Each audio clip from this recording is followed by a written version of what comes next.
U mom razredu u frizerskoj školi je 15 cura i ja sam jedini dečko. Cure znaju biti okrutne pa mi često govore. A što ćeš ti ovdje? Znaš što ti valovi na četku napraviti? Tebi ćemo nalakirati nokte. Ja na te komentare nikad ne odgovaram, samo šutim i smješkam se, ali nekad mi je previše i stvarno me boli što sam izdvojen i cure me odgovaraju, ne mogu biti dio grupe.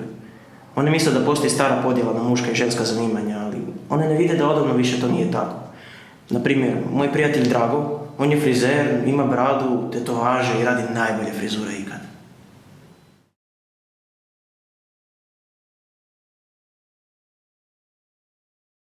Dobar dan, ja sam Drago, frizer sam već sa 20 godina iskustva, oženjen, u braku 10 godina i otac jedne curice od 6 godina.